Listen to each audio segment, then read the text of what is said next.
ذات کے لیے جو خالق کائنات بھی ہے اور مالک شش جہات بھی۔ اللہ جل وعلا کی حمد و ثنا کے بعد رسول رحمت، شفیع معظم، نبی محتشم، حضور ختم المرتبت صلی اللہ علیہ وآلہ وسلم کے حضور ناز میں اپنی عقیدتوں، ارادتوں اور محبتوں کا خراج پیش کرنے کے بعد واجب الاحترام ذوی الاحتشام معزز و مکرم سامعین، خواتین و حضرات، السلام علیکم ورحمۃ اللہ وبرکاتہ۔ اللہ تعالیٰ نے مختلف جگہوں کو، مختلف مقامات کو فضیلت عطا کی ہے، اور وہ شرف، وہ فضیلت کسی سبب سے ہے۔ اس سبب کے پائے جانے سے اس جگہ کو عزت، وقار، تکریم اور تشریف حاصل ہوگی۔ مسجد جس قطع زمین پہ بنے وہ خیر الاماکن، بہتر جگہ بن جاتی ہے، اور جہاں بازار بنے وہ شر الاماکن، وہ بری جگہ ہوتی ہے۔ بہتر جگہیں مسجد ہیں اور بری جگہیں بازار ہیں۔ ہمیں حکم دیا گیا کہ بازار میں دیر سے جاؤ اور جلدی واپس پلٹ آؤ، اور مسجد میں جلدی جاؤ اور دیر سے پلٹو، چونکہ یہ خیر کی آماج گاہیں ہیں، مسجد بھلائی کے مراکز ہیں، اور انہی مساجد سے برکات پھوٹتی ہیں۔ تو وہ دھرتیاں، وہ جگہیں جہاں کوئی نسبت قائم ہو تو وہ عزت کے منصب پہ فائز البرام ہوتی ہیں۔ شرف مکان کا نہیں ہوتا، شرف مکین کا ہوتا ہے۔ ایک ہی بھٹے سے بنی ہوئی اینٹ اگر کسی گلی میں لگا دی جائے یا کسی نالے اور نالی کی تعمیر میں لگا دی جائے، اور اسی بھٹے کی بنی ہوئی اینٹ اگر مسجد میں نصب کر دی جائے تو شاہ وقت بھی آئے گا تو جوتے اتار کے آئے گا۔ تو وہ عزت، وہ مقام اس کو نصیب ہوا اس نسبت کی وجہ سے۔ اسی طرح دنیا کے اوپر، معمورہ ہستی کے اوپر جتنے بھی آباد شہر ہیں، اللہ نے مختلف شہروں کو مختلف وجوہات سے برکتیں عطا کی ہیں، لیکن اس کائنات میں افضل ترین شہر شہر مکہ اور شہر مدینہ ہے، چونکہ ان شہروں کو نسبت ہے عالی مرتبت ذات گرامی جناب رسالت مآب صلی اللہ علیہ وسلم سے۔ مکہ المکرمہ عزتوں کی آماجگاہ ہے، وقار کی تکیہ گاہ ہے، اور مسند تکریم ہے۔ یہ ام القریٰ ہے، شہروں کی ماں ہے۔ اس شہر کو یہ عزت، یہ تکریم، یہ وقار کیوں نصیب ہوا؟ یہاں کعبۃ اللہ ہے، مقام ابراہیم ہے، چاہے زمزم ہے، صفا و مروہ ہے، مزدلفہ، منا اور عرفات ہیں، رکن یمانی ہے، رکن اسود اور رکن شامی ہے۔ یہاں حجر اسود نصب کیا گیا ہے، باب کعبہ ہے، سقف بیت اللہ ہے، میزاب رحمت ہے، مطاف ہے، حتیم ہے، مستجاب ہے، مستجار ہے، ملتزم ہے، قدم قدم پہ انوار کی برستی برکھا ہے۔ شاید اس لیے یہ شہر معزز ہے، اس لیے یہ شہر معزز ہے، اس میں کوئی شک نہیں ہے۔ یہ سارے حوالے عظمت کے ہیں، اور یہ اس شہر مکہ کی عظمت کا سبب اور ذریعہ ہیں، لیکن اس شہر کی عظمت کا سب سے بڑا حوالہ وَأَنْتَ حِلٌّ بِهَذَا الْبَلَدِ، محبوب اس شہر کی گلیاں تیرے قدموں کو چومتی رہے، اس شہر کی ہواؤں نے تیرے انفاس کی خوشبو سونگھی، اس لیے مجھے شہر کی قسم کہ شہر میں تم رہتے ہو، یہ شہر تمہارا بسیرا رہا ہے، محبوب اس شہر میں تمہارے ڈیرے ہیں، اس لیے مجھے شہر کی قسم کہ یہاں آپ رہتے ہیں۔ تو شہر مکہ کی قسم کی، اور شہر مکہ عزتوں کا بہت بڑا ظرف ہوا۔ تو شہر مدینہ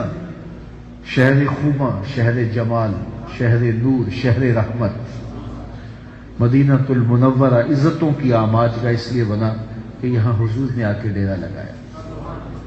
اور ان کے وجود کی برکت سے یہ شہر عزت کے اس مقام پہ پہنچا اور بلندیوں کی اس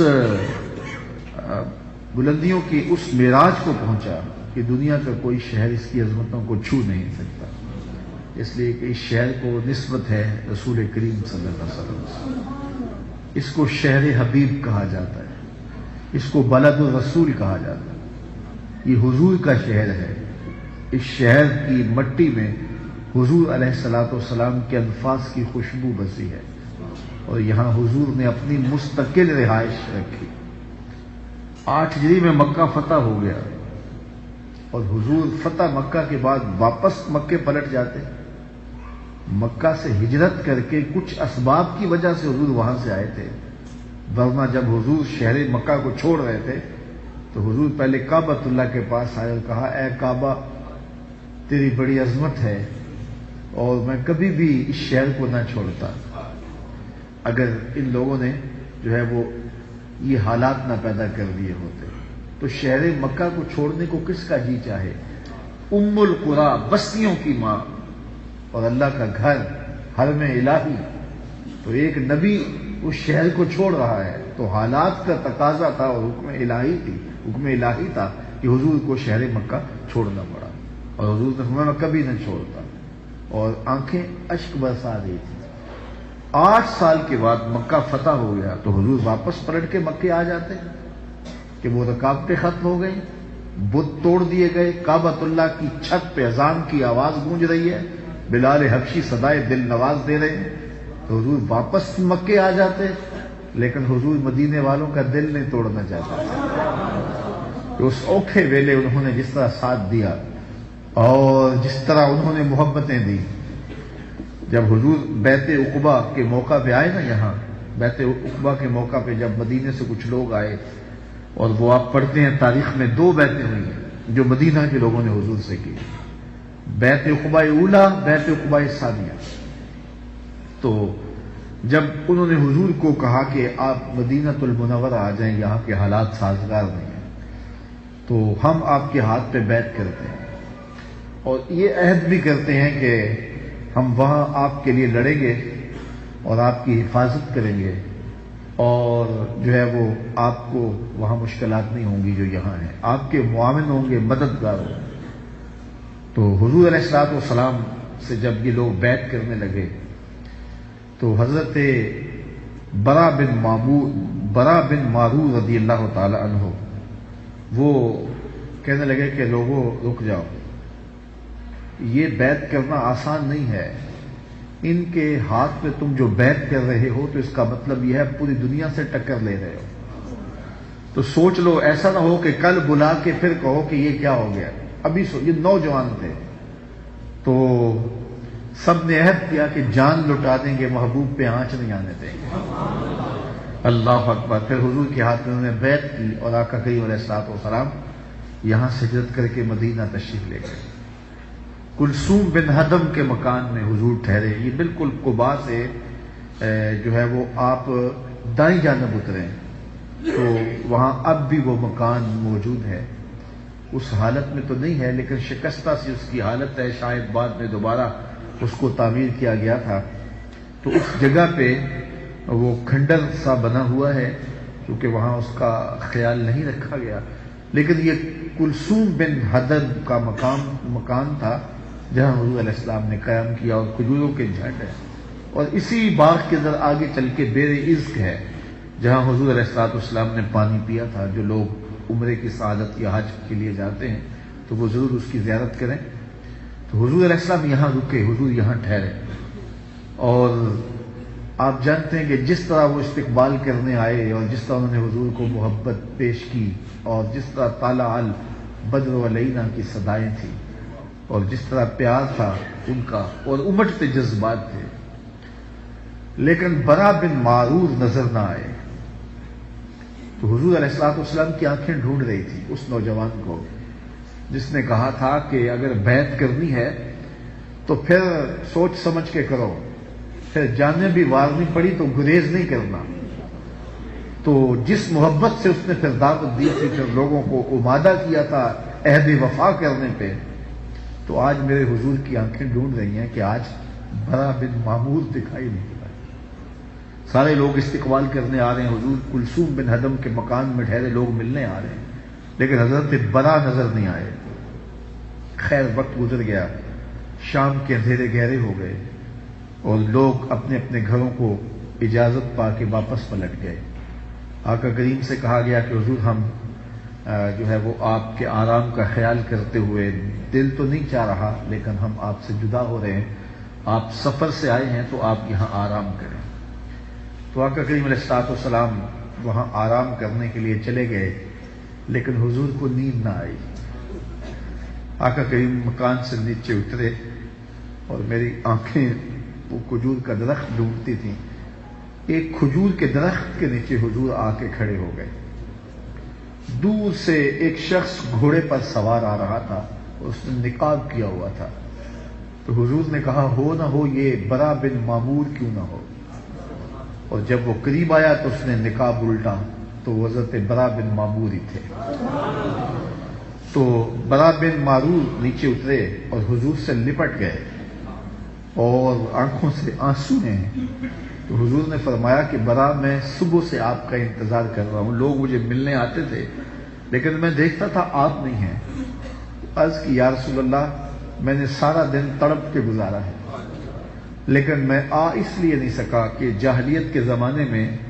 اس قبیلے کا ایک شخص میرے سے قتل ہو گیا تھا اور اس وجہ سے اس علاقے میں مجھے آنے پر پابندی عائد کر دی گئی، لیکن اب جب اندھیرا گہرا ہو گیا تو مجھ سے گوارا نہ ہو سکا، تو میں نے نقاب ڈالا اور ادھر آ نکلا کہ چلو حضور کو نہیں دیکھوں گا، جس مکان میں حضور ٹھہرے ہوں گے اس مکان کو ہی دیکھ آتا ہوں۔ لیکن نبی اتنا لجپال ہے، برا بن معرور کے انتظار میں پہلے کھڑے ہوئے ہیں۔ تو حضور نے یہاں قیام کیا اور محبتیں ان لوگوں کی جو تھی اور ان کا جو پیار تھا، اور پھر جس شوق و وارفتگی میں اہل مدینہ نے حضور کا استقبال کیا، وہ نغمے آج بھی کانوں میں گونجتے ہیں۔ طلع البدر علینا من ثنیۃ الوداع وجب الشکر علینا ما دعا للہ داعی۔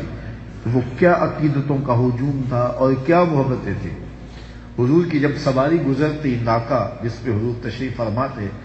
تو یہ آگے بڑھ کے کہتے ہیں ہلما الینا یا رسول اللہ الی العدد والعدۃ والمنع۔ حضور ہمارے گھر آ جاؤ، ہمارے گھر بڑے کھلے ہیں، 4 لوگ آئے تو ہم سنبھال بھی لیں گے،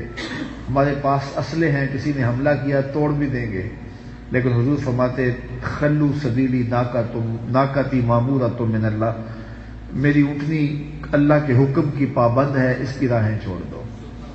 پھر لوگ چھوڑ دیتے اور پھر حضور آگے بڑھتے، دوسرا قبیلہ آتا تو وہ بھی عرض کرتے حضور ہمارے گھر آ جائیے، ہمارے گھر بڑے کشادہ ہیں۔ اور جب حضور بنو نجار کے محلے سے گزرے تو یہ حضور کے ننیال کا محلہ تھا،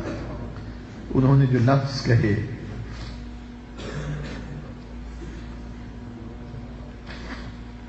کتنی اپنائیت ہے ان لفظوں میں اور کیا پیار چھلکتا ہے ان لفظوں میں۔ ذرا آپ بھی ان لفظوں کی لذت لیجئے۔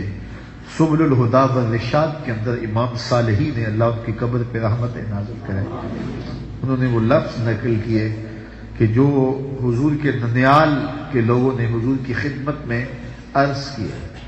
ہلم الی اخوالک یا رسول اللہ الی العدد والعدۃ والمنع۔ کہنے لگے حضور ادھر تو آ جاؤ، یہ تو آپ کے ماموں کے گھر ہیں، یہ تو آپ کے ننیال کا محلہ ہے۔ لیکن حضور نے اونٹنی کی مہار اس کی گردن پہ ڈال دی اور کہا خلو سبیلی، میری راہیں چھوڑ دو، ناقتی معمورۃ من اللہ، میری اونٹنی اللہ کے حکم کی پابند ہے۔ پھر کیا ہوا کہ سہل اور سہیل 2 یتیم بچوں کی جگہ تھی اور خالی پڑی ہوئی تھی، اور اہل مدینہ یہاں کھجوریں خشک کر کے چھہارے بنایا کرتے تھے۔ اونٹنی جا کے وہاں ٹھہر گئی، اونٹنی کو اٹھایا گیا تو پھر رک گئی، پھر اٹھایا گیا تو پھر بیٹھ گئے۔ قریب ترین مکان تھا حضرت ابو ایوب انصاری کا، وہ اٹھے اور اب حضور اس سواری سے سامان اتارنے لگے اور عرض گزار ہوئے، حضور اٹھنے کو اب تو نہ اٹھائیے، اب تو میرے بخت جاگ پڑے ہیں۔ تو خوش قسمت وہ لوگ جنہوں نے حضور علیہ السلام کے میزبان ہونے کا شرف پایا، اور پھر ان کے گھر میں حضور علیہ السلام کا قیام رہا۔ کلثوم بن ہدم ہوں، حضرت ابو ایوب انصاری ہوں، یا دیگر انصار مدینہ، اللہ ان پر بے پناہ رحمت نازل کرے۔ تو فتح مکہ جب ہو گیا 8 ہجری کو، تو حضور واپس تشریف لے جاتے مکہ المکرمہ میں۔ میاں جس وجہ سے میں آیا تھا وہ وجہ ہٹ گئی ہے، اب مکہ فتح ہو گیا ہے، تو میں واپس چاہتا ہوں، لیکن نہیں، حضور علیہ السلام رک گئے، اور آقا کریم علیہ السلام نے ہمیشہ اس شہر کے ساتھ وفا کا جو ربط و رشتہ تھا وہ نبھایا، حتیٰ کہ حضور کی تربت نور اور حضور کی قبر انور بھی اس شہر منور میں بنی، اور قیامت تک کے لیے حضور نے آنے والوں کو یہ سبق وفا کا اور محبتوں کا دیا کہ جس مٹی سے وفا کرتے ہیں پھر وفا کا حق ادا کرتے ہیں۔ تو یہ شہر اب عزتوں کا وہ ظرف قرار پایا اور وہ مقام رفیع بنا کہ علماء فرماتے ہیں کہ کائنات میں سب سے افضل کوئی شہر ہے تو وہ شہر مدینہ ہے۔ علماء کے مابین اس بات میں اختلاف پیدا ہے کہ مکہ المکرمہ افضل ہے یا مدینہ النبی افضل ہے، یہ ایک علمی اختلاف ہے۔ بعض نے کہا کہ مکہ افضل، بعض نے کہا مدینہ افضل، دونوں جانب سے دلائل موجود ہیں، لیکن شیخ عبدالحق محدث دہلوی فرماتے ہیں جب حضور مکے میں تھے تو مکہ افضل تھا، جب مدینے میں آ گئے تو مدینہ افضل ہو گیا۔ جدھر جدھر سے وہ گزرتے رہے مجد و شرف بھی پیچھے پیچھے رہا۔ اللہ اکبر۔ تو عزتوں کی آماج گاہ بنا اور برکتوں کی آماج گاہ بنا، اور یہ وہ شہر نور ہے جس میں 70,000 فرشتے صبح کو حاضر ہوتے ہیں، 70,000 فرشتے شام کو حاضر ہوتے ہیں اور حضور کی بارگاہ میں سلام پیش کرتے ہیں، اور جو ایک بار آتا ہے پھر قیامت تک اس کو آنے کا موقع نصیب نہیں ہوتا۔ یہ تو حضور کے غلام ہیں جو بار بار بلائے جاتے ہیں، ورنہ اس شہر میں جانا یہ خوش نصیب لوگوں کا مقصود ہے۔ اور حضرت امام مالک کا مسلک دیکھیے، امام شافعی، امام احمد بن حنبل اور امام اعظم ابو حنیفہ علیہم الرضوان فرماتے ہیں کہ اگر کوئی شخص حضور کے روضے پہ جائے تو واپس آ کے کہے کہ میں حضور کے روضے سے ہو کے آیا ہوں، اور جا رہا ہو تو کہے کہ میں حضور علیہ السلام کے روضے پہ حاضری کے لیے جا رہا ہوں۔ لیکن امام مالک امام دار الہجرہ فرماتے ہیں اگر کوئی شخص حضور کے روضے پہ جائے یا حضور کے روضے سے آئے تو یہ نہ کہے کہ میں حضور کے روضے سے آیا ہوں، وہ کہے میں حضور سے مل کے آیا ہوں، میں حضور کو دیکھ کے آیا ہوں، میں حضور کو مل کے آیا ہوں۔ اس لیے کہ حضور فرمایا جس نے میرے وصال کے بعد میری قبر کی زیارت کی وہ ایسے ہے جس طرح اس نے میری زندگی میں میری زیارت کی، اور یہ بھی فرمایا جس نے میری قبر کی زیارت کی، اللہ اکبر، اس کے اوپر میری شفاعت واجب ہو گئی۔ من زار قبری واجبت لہو شفاعتی، اس کے اوپر میری شفاعت لازم ہو گئی۔ تو اس قبر نور کو دیکھنے سے حضور کی شفاعت کا بندہ حقدار بن جاتا ہے اور اللہ کی خاص رحمتوں سے مالا مال کر دیا جاتا ہے۔ تو یہ شہر نور عقیدتوں کا مرکز ہے، یہاں سائلوں کی جھولی بھرتی ہے، اور امام مالک نے کتنا خوبصورت فتویٰ دیا کہ یہ نہ کہو کہ میں روزے کو دیکھ کے آیا ہوں، میں جالیوں کو دیکھا ہے، میں ممبر و محراب اور در کو دیکھ کے آیا ہوں، کہا میں حضور سے مل کے آیا ہوں۔ اور پردہ جو دیوار کا ہے اور جالیوں کا ہے وہ ہمارے لیے ہے، ادھر سے پردہ نہیں ہے، وہ آنے والے کو دیکھ رہے ہیں، اس کی کیفیت قلب کو دیکھ رہے ہیں، کون کس جذبے سے آیا ہے۔ اور اگر جانے والے کی آنکھیں بینا ہوں اور بصیرت کے اجالے اسے نصیب ہوں تو پردہ اس کے لیے بھی نہیں ہوتا، پردے ہٹا دیے جاتے ہیں اور جانے والے کو بارگاہ ناز کے اندر جو ہے وہ پیش کر دیا جاتا ہے۔ حضرت امام رفاعی علیہ رحمہ 555 ہجری میں حضور کے روضے پہ حاضر ہوتے ہیں۔ تمام مکاتب فکر کے لوگوں نے اپنی کتابوں میں یہ لکھا ہے واقعہ، حضور کے روضے پہ حاضر ہوتے ہیں، اور پھر کیا ہوا کہ عرض گزار ہوئے، یا رسول اللہ ساری زندگی میں آپ کی بارگاہ میں سلام پیش کرتا تھا اپنے علاقے سے، اور وہ سلام آپ کی بارگاہ میں پہنچتا تھا اور آپ کا جواب مجھے پہنچتا تھا۔ آج میں خود چل کے آیا ہوں، جواب بھی مجھے خود ارشاد کیجیے، کیونکہ حضور کی نسل تھے، حضور کی اولاد تھے، تو وہاں حضور کی خدمت کے اندر کھڑے ہو گئے۔ اللہ اکبر۔ وہ میاں صاحب فرماتے ہیں جی میں اڑیاں کرے ایانا، تو وہ کھڑے ہو گئے اور حضور کی بارگاہ میں ضد کی کہ حضور میں تو ایسے ہی جواب نہیں لینا، اور پھر وہاں رک کر کے حضور کی بارگاہ میں سلام پیش کرنے لگے۔ 70,000 لوگ اس وقت مسجد نبوی میں موجود تھے، سب نے دیکھا کہ حضور کے روضے سے ہاتھ باہر آیا، اور حضرت امام رفاعی نے حضور کے ہاتھ کو بوسہ دیا۔ حضرت غوث اعظم الشیخ عبد القادر جیلانی علیہ رحمہ فرماتے ہیں اتفاق سے اس دن مسجد نبوی میں بھی موجود تھا، اور کہا امام رفاعی کے لیے جو حضور کا دست انور روضہ انور سے باہر آیا، قبر انور سے باہر آیا، اس کی زیارت میں نے بھی کی۔ اللہ اکبر۔ تو حضور علیہ السلام کی بارگاہ میں حاضری یہ عقیدتوں کے رنگ ہیں، اور جب زائر وہاں جاتا ہے تو یقیناً اللہ اکبر وہ بہت سارے سوالات، بہت سارے دکھڑے، بہت ساری کہانیاں لے کے جاتا ہے کہ حضور کی بارگاہ میں یہ بھی عرض کروں گا، یہ بھی عرض کروں گا، یہ بھی عرض کروں گا، لیکن جب اس بارگاہ میں حاضری کا شرف ملتا ہے تو سارے سوال بھول جاتے ہیں، کوئی سوال ہی یاد نہیں رہتا۔ دکھ درد کے ماروں کو غم یاد نہیں رہتے، جب سامنے آنکھوں کے غم خار نظر آئے۔ جو ہی باب السلام سے داخلہ نصیب ہوتا ہے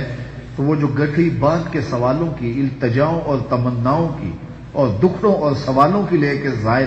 وہاں سے داخل ہوتا ہے تو اس کی گرہیں ڈھیلی ہونی شروع ہو جاتی ہیں، اور اس خاص مواجہ نور کے آنے سے پہلے سارے سوال تتلیوں کی طرح اڑ جاتے ہیں، اور جب بندہ مواجہ نور کے سامنے ہوتا ہے تو پھر آنکھیں تو کھلی ہوتی ہیں لیکن منظر اور کچھ سامنے ہوتے ہیں، اور دل تیزی سے دھڑک رہا ہوتا ہے، اور ہونٹ خود بخود درود پڑھ رہے ہوتے ہیں، اور ایک ایک عضو بدن عقیدتوں کے سانچے میں ڈلا ہوا ہوتا ہے، اور پھر جھولی پھیلی ہوتی ہے، اور سائل سراپا عجز بنا ہوا ہوتا ہے، اور پھر ادھر سے کرم اور انوار اور برکھا برس رہی ہوتی ہے۔ کوئی سوال یاد نہیں رہتا، لیکن جو سوال ہوتے ہیں ان سب کے جواب روحوں میں جذب ہوتے چلے جاتے ہیں۔ سید سلیم گیلانی اللہ ان کی قبر پہ کروڑوں رحمتوں کا نزول کرے، جب حضور کی بارگاہ میں حاضر ہوتے ہیں تو ایک اچھے شاعر بھی تھے، تو جو کیفیت ان کی ہوتی ہے ذرا اس کو ملاحظہ کیجیے۔ آقا سلام حلقہ بگوشاں قبول ہو، شاہ عجز و نیاز گدایاں قبول ہو۔ ذرا دیکھیے، شاہ عجز و نیاز گدایاں قبول ہو، آقا سلام حلقہ بگوشاں قبول ہو۔ لفظ ساتھ چھوڑ گئے گنگ ہو گئے، لفظ ساتھ چھوڑ گئے گنگ ہو گئے، بے ربطیے نوائے پریشاں قبول ہو، بے ربطیے نوائے پریشاں قبول ہو۔ ساری دعائیں سیل تجلی میں بہہ گئے۔ وہ جو سوالات لے کے ظاہر پہنچتا ہے، ساری دعائیں سیل تجلی میں بہہ گئیں، ایک اشک لرزاں ہے سر مژگاں قبول ہو، ایک اشک لرزاں ہے سر مژگاں قبول ہو۔ پھر زائر کو جب اس دہلیز سے، اس چوکھٹ سے خیرات ملتی ہے تو ذرا یہ ملاحظہ کیجئے کہ کس کیفیت کے اندر اس کو بیان کرتے ہیں کہ اتنا کرم تو مجھ سے سمیٹا نہ جائے گا، اتنا کرم تو مجھ سے سمیٹا نہ جائے گا، انفعال تنگیے داماں قبول ہو، انفعال تنگیے داماں قبول ہو۔ اور ایک زائر اپنی کیفیت کو یوں بھی بیان کرتا ہے، میں تو جھولی ہوں کاسا ہوں کشکول ہوں، میں تو جھولی ہوں کاسا ہوں کشکول ہوں، اور رحمت کا دریا حضور آپ ہیں۔ تو وہ رحمت کا دریا ہیں، اور زائر وہاں کاسا بن کے، کشکول بن کے، جھولی بن کے پھیلا ہوا ہوتا ہے۔ پھر انوار کی برکھا اس کو سیراب کر دیتی ہے، اور اس در پہ جانے والے کو کوئی کمی نصیب، کوئی کمی باقی نہیں رہتی۔ جب محبوب مل گئے تو پھر کیا باقی رہ گیا؟ تو ہر دولت اس کی جھولی میں ڈھیل دی جاتی ہے۔ سعادت مند لوگ ہیں جنہیں اس چوکھٹ کی حاضری نصیب ہوتی ہے۔ باادب حاضری یہ زندگی کی معراج ہے اور یہ سعادت مندوں کا نصیب ہے. اور اس اذعان اور اس یقین کے ساتھ کہ وہ مجھے نوازتے ہیں اور میں ان کی چوکھٹ پہ حاضر ہوتا ہوں تو میں ان سے ملنے جا رہا ہوں، اور ان کی عقیدتوں اور ان کی محبتوں کے پیرائے میں جب زائر وہاں حاضر ہوتا ہے تو جب واپس پلٹتا ہے تو پھر کیفیات کا ایک جہاں اس کے سینے میں آباد ہوتا ہے. وہ کیا کسی نے کہا تھا کہ یہ کتنی عجیب بات ہے کہ اتنے بڑے ہجوم میں،